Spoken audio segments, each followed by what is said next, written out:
In 2009, a member of the Something Awful forums going by the name Victor Surge posted a couple pictures into a Create Paranormal Images Photoshop thread. Surge's images were styled as photos taken during the 80s, both featuring an eerie figure in the background while children populated the foreground. In one of the images, creeping tendrils extended from the figure, whose presence was further amplified by captions Surge had provided. From here, the figure depicted began to take on a life of its own. While Victor Surge was the original creator, other forum dwellers within that same thread created their own images based on the groundwork Surge had laid. The slender figure was oftentimes tied to the disappearances of children, but was not above causing torment to others. Rather than some hulking, deformed monster or creepy ghost girl in the hallway, Slender Man, as the figure came to be known, tended to hide in the background, daring you to find him. I remember looking at misty forest scenes, scanning every inch of the image until I found Slender Man. Part of the horror was realizing that something so alien and unnerving could hide in plain sight. Seeing as this was early internet, people ate it up. We hadn't been buried under a sea of Jeff the Killers, Rakes, and Big Chunguses.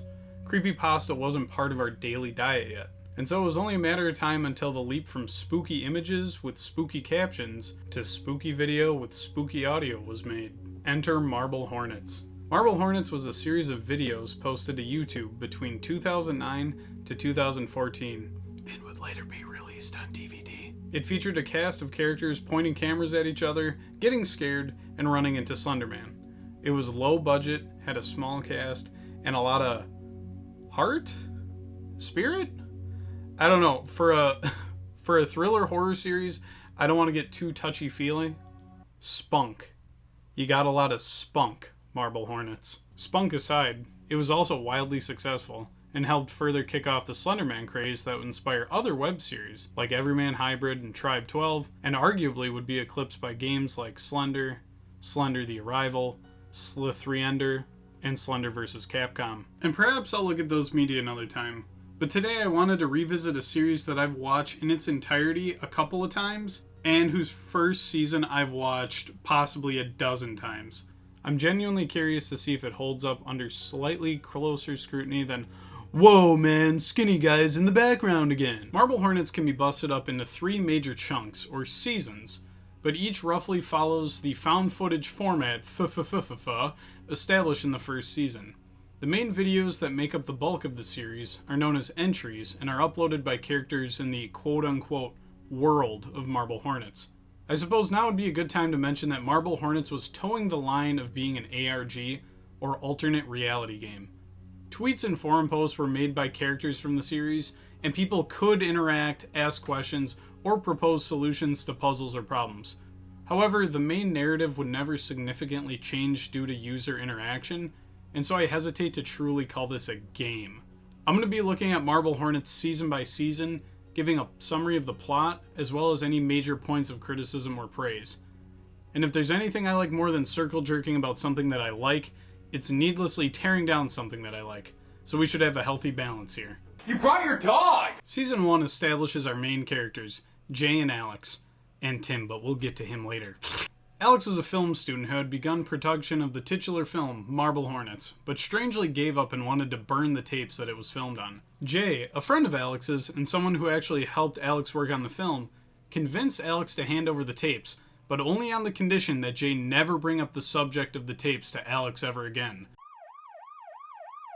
Jay begins a search through the unlabeled and unsorted tapes in search of anything unusual that may have caused Alex to abandon the production. Jay quickly uncovers some disturbing things on the tapes. First and most obvious is the obsessive recording of Alex. He constantly keeps the cameras running both on the set of Marble Hornets and in his own personal time. Alex demonstrates agitation with his crew and paranoia as he methodically keeps the camera running at all times. Did you not have it recording during the break? I told you to keep the camera recording at all time. One job. All you're supposed to do is come in here, set up the camera, make sure it doesn't fall over, and press record once. How many sets is that? Memorize your lines. It's just a mistake. Memorize your lines. Perhaps this is justified, though, as a mysterious figure appears to be following Alex around. That's right, our boy Slendy is here to crash this student film. However, it's important to note that technically the figure in Marble Hornets is called the Operator. It's associated with a circle with an X mark through it, which I'm told is the tensor product sign, whatever that means. I don't know anything about math, so just roll with it. So anyway, Jay is watching these tapes and uploading them to YouTube, while a mysterious account called To The Ark begins to upload cryptic messages and missing portions of videos that can be directly linked to what Jay has uploaded. Eventually, this becomes a mixture of found footage and an ongoing investigation, as Jay interviews Tim and tries to find more clues about what the hell is going on. Jay plays this pretty smooth, totally not asking extremely obvious questions that would tip off anyone that something strange is going on. In terms of his directing at the time, how was he as a director? I don't know if you knew this or not, but he did move away after he ended this production. Do you know what might have caused him to do that, or even where he might have gone to? You wouldn't know what might have caused Alex to move away. But did you notice anything out of the ordinary about any people? Like guy in a business suit? I'm really sorry, but I gotta get to lunch after this. Jay gets an anonymous tip to check out one of his old crew members' houses and begins poking around with his camera. During his journeys, Jay manages to make friends with this friendly guy, just in case the operator didn't creep you out enough. Jay also has his memories partially erased and develops a wicked cough that seems to only act up when spooky things are afoot. To The Ark continues to post cryptic footage, but also correctly calls out that Jay is hiding something from his audience. It is revealed that Jay has also begun obsessively filming himself, mirroring Alex's behavior that we'd seen in earlier tapes. It becomes more and more apparent that the tapes don't just help Jay and or Alex catch their pursuers on camera, but also allow them to retain their memories. Without spoiling too much, the amount of times Jay points at the camera and says, yeah, I don't remember that, is too damn high. The filming and the cameras become not only our window into the world of Marble Hornets, but a lifeline for the characters, giving them a real reason to keep an online record of what's happening. Eventually, Jay has stuck his nose so far in this shit that he begins to run into the operator, on top of the masked gentleman. Things get so bad that Jay's YouTube channel gets hijacked. This was probably before two-step verification was a thing. Also, his apartment gets torched, and he's forced to hide in a hotel. Jay is ready to call it quits, ready to hang up his camera, and no longer go down this awful, static-filled rabbit hole. But then, Jay receives a tape showing Alex and his fiancée Amy, in the present day, barely escaping an attack from the operator.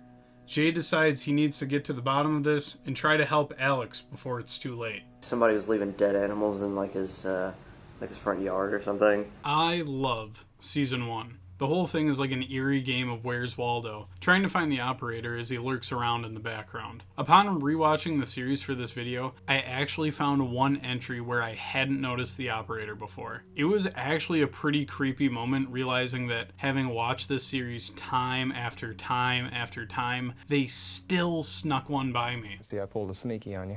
It made me feel like one of those horror movie characters that's too stupid to notice that the killer's there until it's already too late. The creators also clearly put some thought into how they'd get the most mileage out of the operator. He's never on screen too long that you get used to him, and his range of movement is limited in such a way that the operator never looks too goofy wobbling around with his elongated limbs. In terms of effective use of the operator, I think Season 1 is the best of the three. The thing that creeped me out about him the most was the way he just...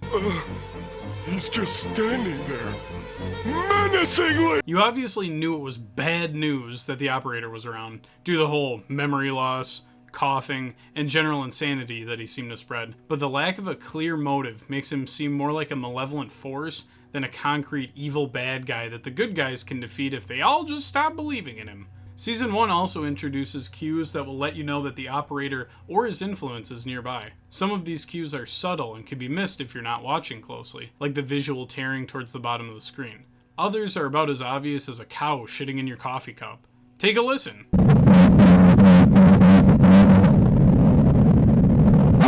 I think this is some solid world building, and it does a solid job at keeping the viewer engaged and looking for clues. I do think that some of these audio distortions are borderline jump scares though, and that's more startling than genuinely scary, but I think the good outweighs the bad here. Of course, this isn't a one vaguely man-shaped entity show, and we've got to look at our actual human people. Jay is our main character, and basically the audience insert. He's looking for answers even when it would be a really good life choice to stop breaking into abandoned houses and chasing tall men. Aside from terrible decision-making skills, Jay is also so socially awkward that it is first awful, then endearing, and then it wraps all the way back around to being awful again. Alright, story time. One day, while I was hanging out with some friends, we got the terrible idea to eat some of Blair's Ultra Death hot sauce. Not sponsored. I remember watching my friend have some on a slice of pizza, and then I took a slightly larger bite just to one-up him. I watched my friend sweat profusely, slam milk, vomit, and start bleeding from his nose. My friend was a glimpse into my own future if I didn't pace myself, manage my pain, and remain calm. Alex is kind of like that to Jay. Alex and the tapes he left behind show what could happen if Jay isn't careful, and the influence of the operator becomes too much. Alex is somewhat tragic in the fact that in some entries, he seems like a completely happy guy just filming his terrible, terrible movie, who just happens to have greater forces acting upon him. But during other entries, Alex is aggressive and almost appears to be an unreliable narrator to the audience. Combine this with the fact that Jay has to be called out by To The Arc about his own filming habits, and the audience sees that neither of our protagonists, if we can really call them that, can be viewed as entirely reliable sources of information.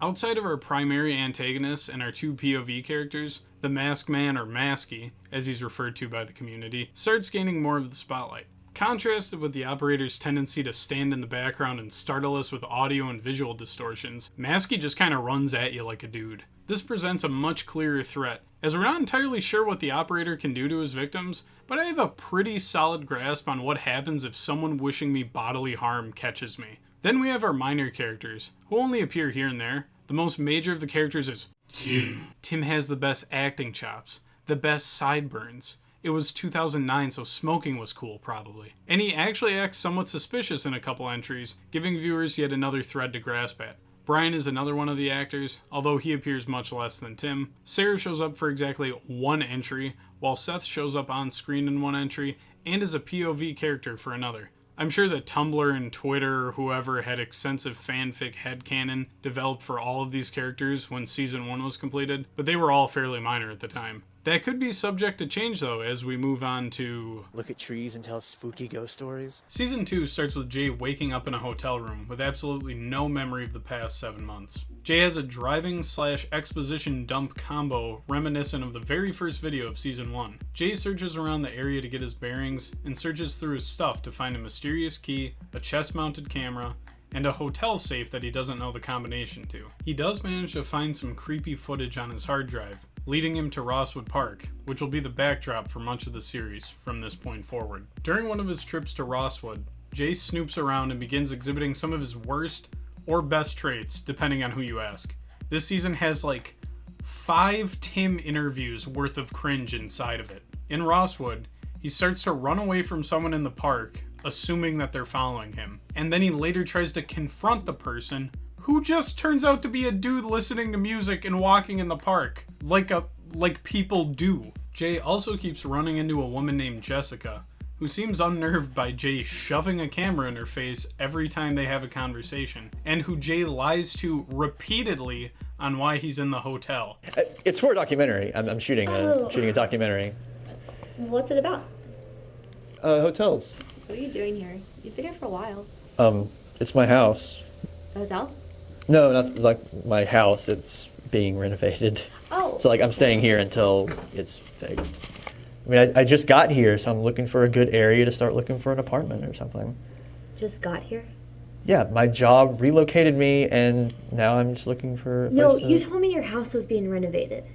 No, I didn't. You must have misheard me or something. Eventually, Jessica finally forces the plot forward by cutting through the BS and telling Jay she's experiencing memory loss and is basically experiencing all the trademark symptoms of slender sickness. Jay and Jessica prepare to leave, but because Jay is a dumbass and closed his door, Jessica gets scooped up while Jay gets chased by Masky. But at least Jay finds the combo to his safe in Jessica's room. Good job, Jay. Was it worth it, you colossal fuck? Inside the safe are more tapes, which cover the 7 months Jay can't remember, returning us to our old format of watching tapes from the past, with the added weirdness of Jay watching himself and learning details for the first time. Apparently early on, Jay is able to find the return address for that tape that Alex sent to him towards the end of Season 1, which is just a sad little shack somewhere. Alex just so happens to be there when Jay arrives, but so is Maskey. Jay and Alex manage to overpower Maskey, who turns out to be Tim? Alex actually wants to kill Tim, but Jay convinces him to stop short of murder. So Alex only breaks Tim's leg with a fucking rock.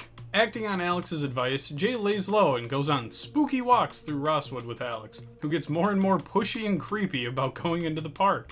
To the Ark keeps uploading footage of them spying on Jay's sad little adventures, making it clear that To the Ark is keeping tabs on him. We finally catch a glimpse of whoever might be running the To the Ark channel, some guy with a hoodie over his face. The Marble Hornets community has so creatively dubbed this man Hoodie, and that's what we're going to call him for the rest of this review. I'm going to go on record as saying that Jay and Alex are perhaps the worst duo in history, with Jay regularly wandering into harm's way in Rosswood, while Alex gives Jay no useful information and repeatedly acts like a dick.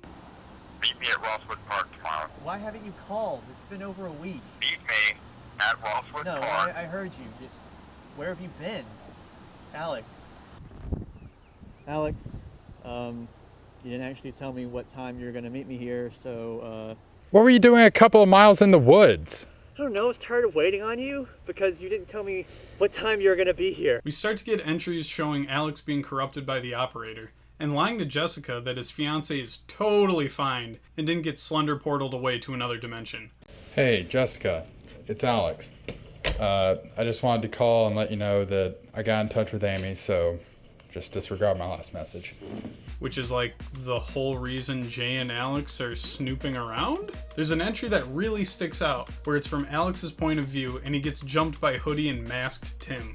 It looks like they're about to kill him, but something, the operator, appears off screen and they flee, while Alex screams about how he'll kill them next time. Next up, Jay does an incredibly logical thing and breaks into Alex's house to look for clues, but gets caught by Alex. Oh, and the operator shows up. But Alex suspiciously doesn't care about that. Jay and Alex have a big argument later, understandably, where Alex says he's done helping Jay. But not before Jay forces Alex to give up Jessica's phone number. Jay finds out Alex has been feeding Jessica false info. Jay begins to stalk Alex for literal months, like any well-adjusted person would, but only learns that Alex keeps a nerdy bag of tapes with him at all times. We eventually get a tape containing footage of Alex noticing Jay stalking him. He blue screens for about 15 minutes, before murdering the next person he sees with a fucking rock. After cold-blooded murder, Alex asks Jay to come to Rosswood Park again, with no details on what the hell they're going to be doing.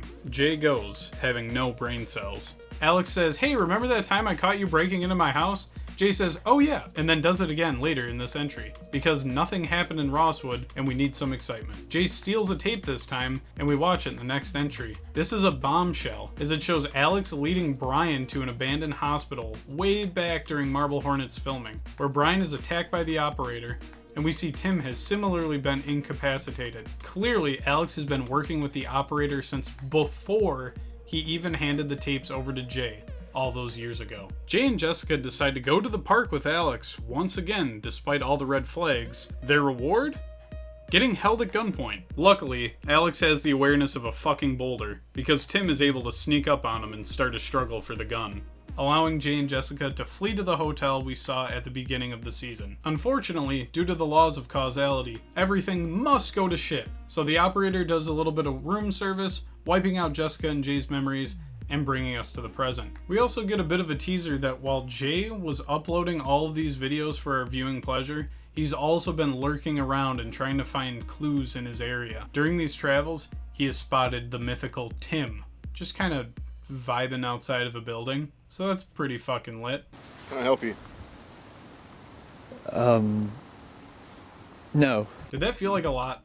It should, because Season 2 is a huge departure from Season 1 in many ways. First off, Season 1 consists of 44 videos. Many of these videos are incredibly short in length and just show something really creepy going on. In total, Season 1 has a runtime of about an hour and a half. Meanwhile, Season 2 has 37 videos, but runs for 2.5 hours, and sometimes it just drags. While taking notes on this season, I realized that some of these entries could honestly just be skipped with minimal loss to the audience's understanding of the plot. Entry 34 sees Jay going into the house with the return address from the tape Alex mailed him, and nothing happens. I'm serious, there are no developments, and it runs for 4.5 minutes. Entry 35, on the other hand, is about half as long, involves the exact same location, and it includes the reveal of Alex, Maskey as Tim, and includes a blood-curdling scream when Alex goes to smash Tim's leg.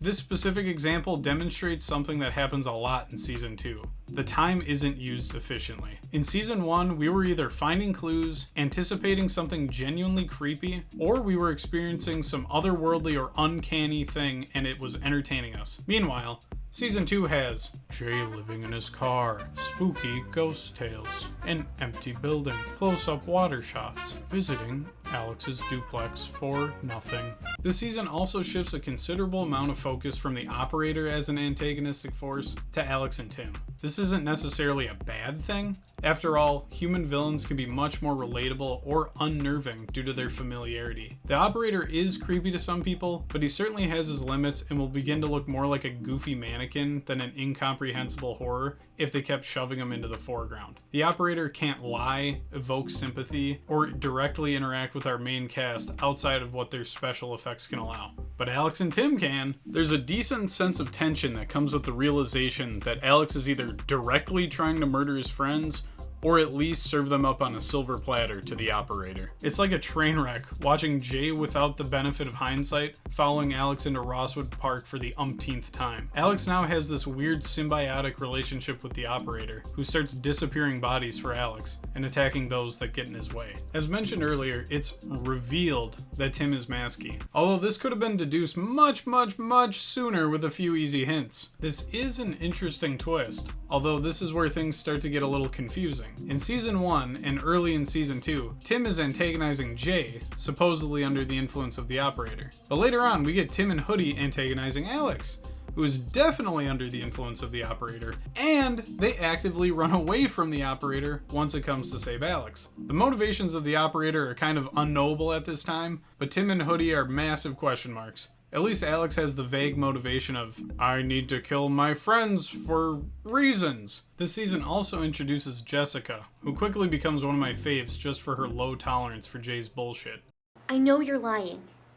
First you tell me some stupid thing about a hotel documentary, and then you tell me your house was being renovated, but then you told me your job was being relocated. Unfortunately, she seems to just serve as a vehicle to kickstart the plot, and Jay ends up vowing to find her at the end of the season. Alex's fiancé has a similar treatment, although with no screen time. She's supposedly been kidnapped by the operator, so Jay and Alex are looking for her. She's literally the reason Jay is trying to help Alex, but we're given no heartfelt backstory or reasons as an audience why we should give two shits about Amy. By the way, this series does not pass the Bechdel test, sorry ladies. Finally, I will gripe about the dialogue. While I enjoy that the series at least seems more self-aware now, with Jessica calling out Jay's horrible lying, and even Jay ripping on Alex for being obtuse and vague. So is this why we're out here? To, look at trees and tell spooky ghost stories?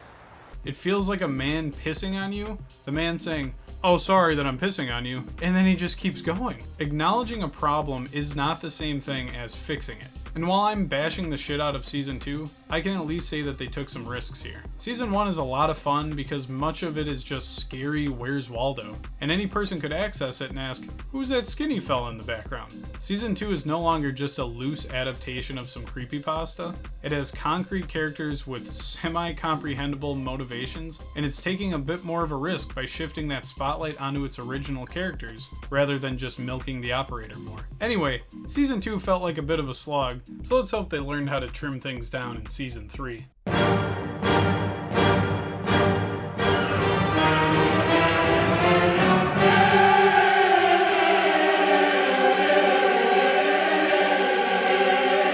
Whew. Season 3 starts with Jay stalking Tim. While stalking is generally deplorable, I'll make an exception for this one case. Jay makes contact with Tim, spouting a million questions, and in typical Jay fashion, shoving a camera in Tim's face. Jay pulls some story about trying to finish Alex's film right out of his ass, and Tim says he can hand over some tapes to Jay. The tapes are secured with little issue, and Jay asks Tim if he can help him find old filming locations. Tim shrugs his sideburns and says, "Yeah, I haven't seen you in years, and I have no connection with this project, so sure." One of the tapes shows a very early appearance of the operator, perhaps the earliest instance so far. Due to these tapes from Tim, the Tim tapes, we have a weird moment where we have the earliest tapes from Marble Hornets in some entries, while Jay and Tim explore the filming locations in the present. The old tapes reveal Tim tipped off Alex to the burnt out hospital that Brian got attacked at in season 2, and lo and behold, Alex attacked Tim there too. In the present, Jay is practically begging Tim to go to the hospital, while Tim's spidey senses tell him it's a shit place to be, but they go anyway. Jay chases Hoodie around the hospital, which finally gets Tim to question what the hell is up with Jay, and Tim backs out. Jay tries to meet with Tim to come clean about what's going on. Round 1, fight! Tim, listen, But Tim found the series on YouTube, Jay, and begins tearing down Jay for how genuinely unhelpful and inconsiderate he's been throughout this whole ordeal. They split again, but Jay finds Tim's medical records in a spooky maintenance tunnel, supposedly placed there by Hoodie. The files indicate that Tim's doctor visits are for a severe condition involving hallucinations, headaches, violent outbursts, and insomnia, to name a few things. Hoodie continues to be a helpful fella by stealing Tim's medication, resulting in Tim's mental degradation and his transformation back into Masky. Jay and Masked Tim are led to one another in the woods by Hoodie and proceed to have a little scuffle before waking up equally confused at a shack in Rosswood. The absolute fucking of the past couple weeks gets Jay and Tim to bury the hatchet and agree to work together. Almost immediately after this agreement, the two go snooping around, and Jay has to leave Tim behind. Tim is psychologically assaulted by the operator, but due to the magic of his medication, manages to fight off the operator's influence and return to Jay. Our two heroes head back to the burnt-out hospital, where Tim reveals his tragic backstory as a patient. It's heavily implied that the operator somehow manifested from Tim's hallucinations, and he shows some genuine panic and guilt at this thought. Oh, and Hoodie is there, just vibing and dropping off a tape before vanishing. The tape shows Hoodie and Tim managed to capture Alex at one point, and almost murdered him before the operator intervened. We get an interesting interaction where Alex and Hoodie meet in person, with Alex trying to figure out where Jay and Tim are, and Hoodie just seems to not give a shit. He doesn't even care about his own well-being. Meanwhile, Jay and Tim begin revisiting old Marble Hornets filming locations, trying to find more clues. They stumble upon some tapes Alex tried to burn. Mind you, the tape's casing is partially burnt, and it's been left outside for years. The tapes show more of Alex's unhinged behavior during the filming of Marble Hornets, even including an attack on Jay back when he handed over the tapes, which Jay has no memory of. This calls into question what else Jay may have forgotten, further complicating Jay's mental decline as he begins to hallucinate in multiple entries. Tim and Jay continue to look for clues, all while Tim reliably demonstrates that his medication helps him resist the operator's influence. Jay initially dismisses this idea, but begins seeing a doctor, and the duo seem to be working pretty well together.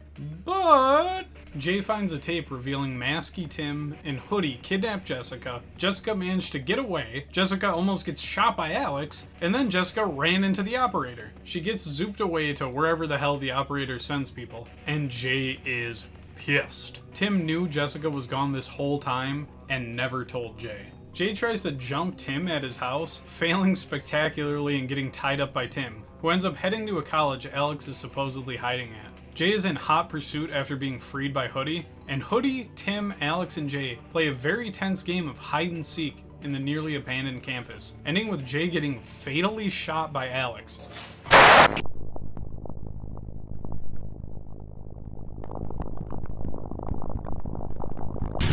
After retreating home, Tim realizes almost all of his meds have been stolen by Hoodie, and he needs to forge ahead and try to end things. Tim returns to the college, once again ending up in a free-for-all, where Hoodie and Tim are both teleported / chased around by the operator,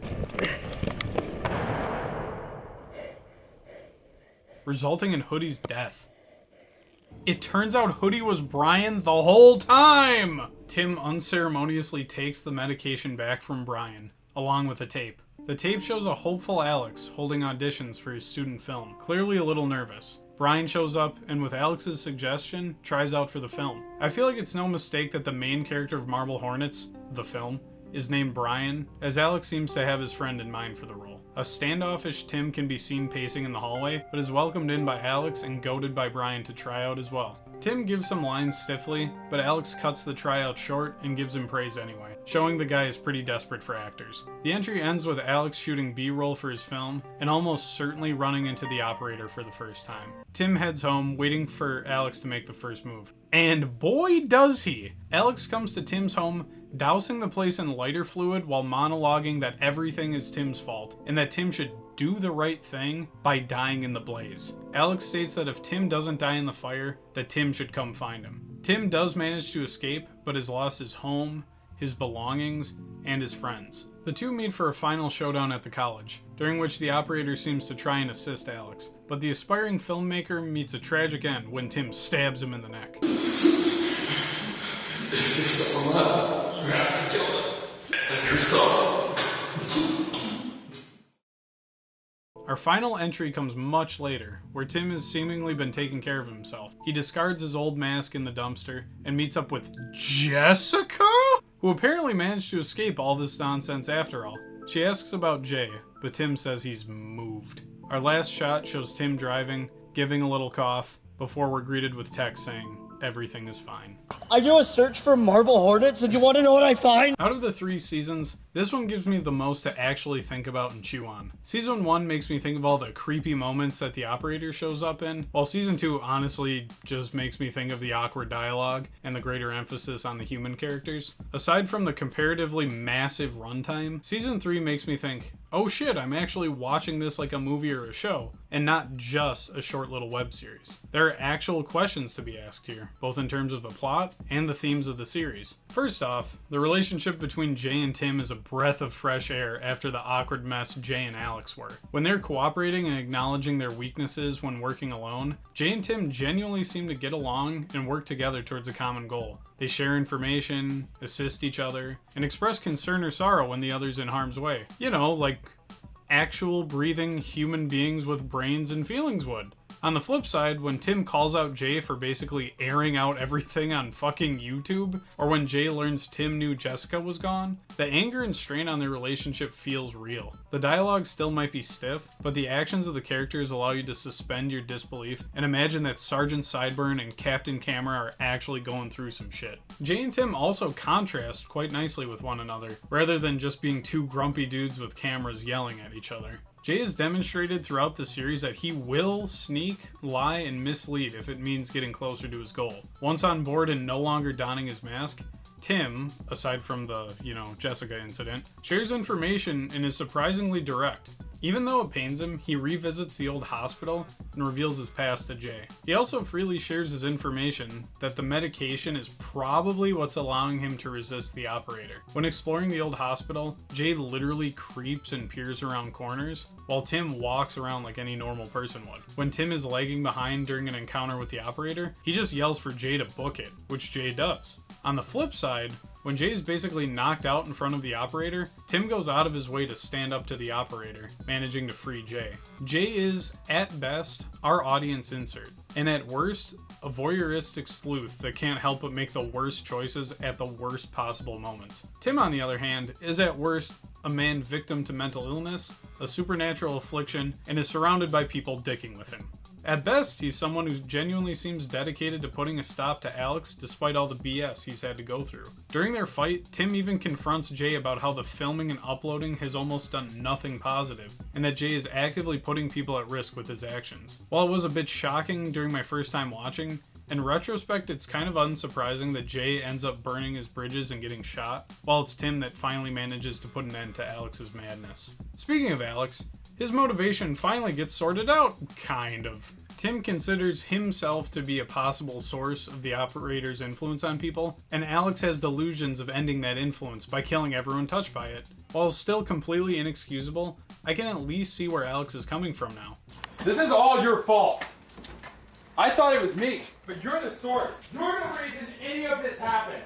It's true. true, but he shouldn't say it. An interdimensional being with a penchant for torturing people seems to actually spread its influence from person to person through extended contact. If I just kill everyone and then myself, it can't hurt anyone else. On the flip side, Tim is possibly the source and has done some terrible stuff while under the operator's influence, but he's trying to help Jay, and I guess Jessica, combat its influence without putting bullet holes in them.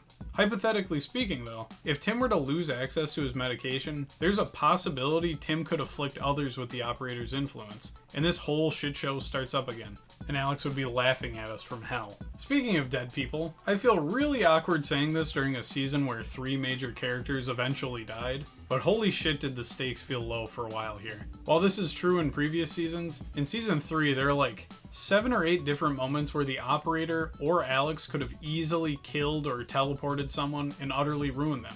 But instead they just get a little slap on the wrist, maybe some mental trauma, and then get sent on their merry way. Are you okay? What happened? I don't remember. Alex, please just shoot people instead of monologuing to them. And operator, please just, I don't know, have more consistency with your brainwashing.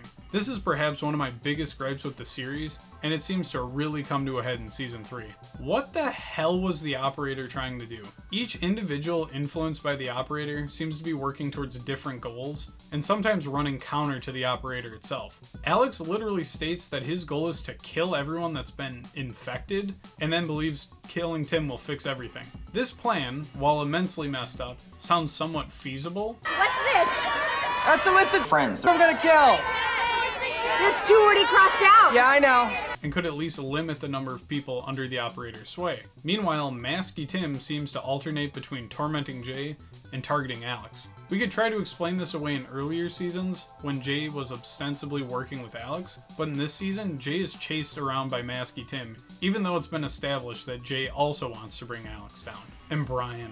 What the fuck is going on with Brian? There's an argument to be made that all of the To The Arc videos, which I conveniently started leaving out of my analysis because they hurt my brain and I am a dumb, were actually made by Brian with the purpose of informing Jay and taunting Alex. This recontextualization of the To The Arc videos is super cool and might actually convince a Philistine such as myself to go back and watch them now, but it still doesn't make sense that someone influenced by the operator would directly assist the operator's enemies, except Hoodie Brian was also stealing medication from Tim, which makes Tim more susceptible to the operator, but the lack of pills also causes Tim to become Masky, who seems much more homicidal about his approach to Alex. You get my point. And while I know I mentioned the stakes felt pretty low this season until the tail end, there's one other exception I want to add to that statement: the flashbacks. The tapes that take place during the original filming of Marble Hornets carry a strange weight to them. Tension during these entries doesn't come from possible deaths of the characters, since we know they're obviously alive during the present. Rather, we see the Marble Hornets crew as some film students who are just hanging out and having fun with their project, and the audience agonizes over the prospect of that sense of normalcy being wiped away. The last tape on Brian's body is bittersweet, as it shows Tim, Brian, and Alex not as hooded men and armed psychopaths chasing each other in derelict buildings, but as somewhat awkward acquaintances and friends. Watching that entry, I realized that I was no longer just getting cheap thrills out of jump scares or playing Where's Waldo with the operator. I kinda cared about the characters. Ukulele with Tim attachment. Now, stepping back and looking at the series as a whole, I realize that it perhaps isn't the perfect found footage psychological thriller that teenage me thought it was when I introduced it to anyone that would give me the time of day. I know I sound like a broken record here, but the dialogue has truly aged like milk. And if the creators ever end up watching this, I'm sorry for trashing it so much. But on the bright side, I feel like the operator nailed all of his lines. So good job there. But with such a small cast, I think something really great was created here. Marble Hornets managed to breathe life into a creepypasta character, and do it competently, which can't be said very often.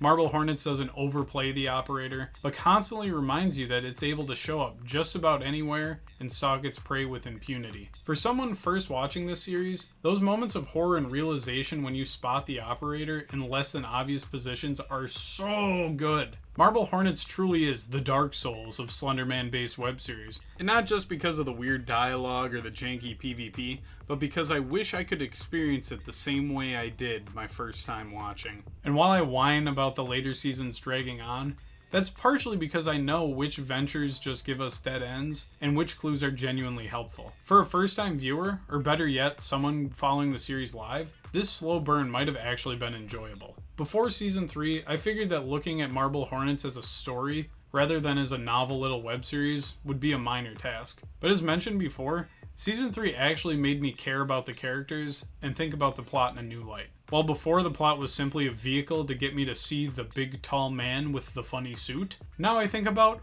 why big tall man with funny suit is there, and why sideburns man and gunman are always screaming in the woods, while cameraman cries in the corner. I really started to think about whether or not Jay's actions truly helped anything. He is quite literally the impetus for all these events occurring. Before his involvement, everyone had faded back into operator-induced amnesia and were living somewhat normal lives. It can be argued that Amy may have found Alex's old camera and triggered the attack against Alex anyway, but this very well could have been the operator actively seeking out a host to stop Jay's snooping. Jay's incessant voyeurism at first makes him a very good lens throughout which to view the series, but the series doesn't hand-wave away how weird his constant recording is. Jessica is weirded out by it, and Tim straight up berates Jay for putting everything online. It is canon that Jay is literally uploading videos of attacks, mental breakdowns, seizures, and deaths to YouTube for the world to see. If Jay wasn't our only way to peer into the world of Marble Hornets, and this wasn't a work of fiction, he would be viewed almost universally as a perverse individual. But since he lets us see into the world that we're so curious about, I think most people overlook Jay's less noble actions. I mentioned earlier that Jay seems to be the audience insert character, both in the sense that he's literally our point of view character for most of the series, and he's the most fish out of water in terms of knowing what the hell is going on.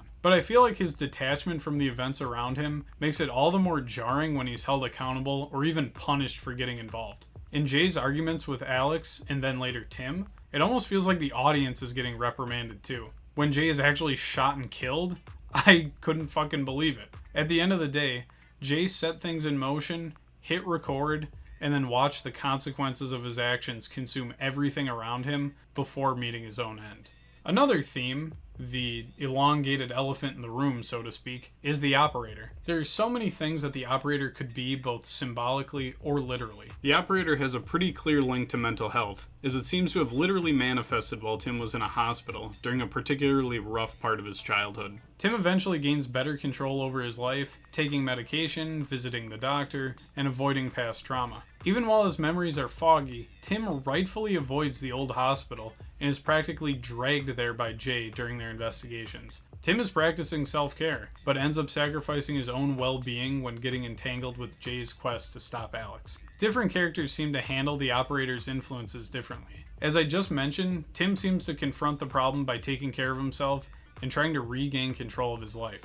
Alex isolates himself, either intentionally or not, alienating those around him before lashing out even more and attempting to destroy anyone close to him. While Alex states that killing Tim would fix everything, his trajectory seems to suggest he'd simply find more people to murder once the operator had visited them. Brian, for the most part, also isolates himself, but occasionally mooches medication off of Tim.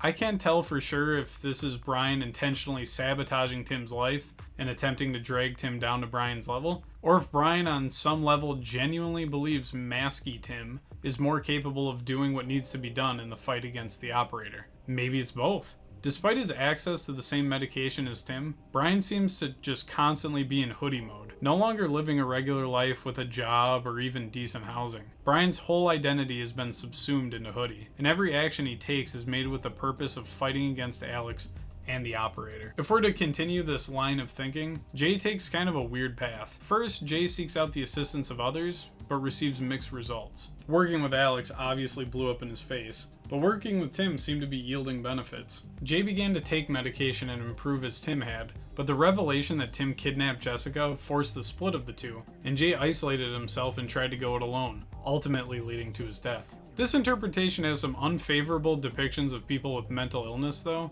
with most of the cast either dying or becoming wild men attacking each other in the woods. Not to mention the operator's influence spreads almost like a disease, and Alex treats it as such. He's killing off his former friends like a doctor might lop off a rotting limb. Viewing it more as a contagion makes the coughing common among the operator's victims a little bit more on the nose, but it would also make the medication equals controlling and suppressing the influence become slightly more believable. Maybe Marble Hornets is funded by Big Pharma, and this is all just a scheme to encourage everyone to start slamming pills every time you see a man of significant stature. Or maybe it doesn't matter who the operator is, or what it's there for. With no clear motivations, your mind is left to wander to some pretty dark places when it comes to the operator and its victims. We're all allowed to project our own fears and theories onto this series. Maybe it's one of its greatest strengths. You're so engaged with the possibilities and the terrifying things that could occur around every corner that you overlook the...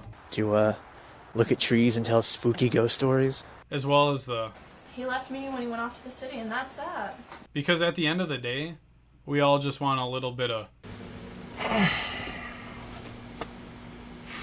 Yeah, boy. Hey, I just want to give a shout out to everyone who helped with this video.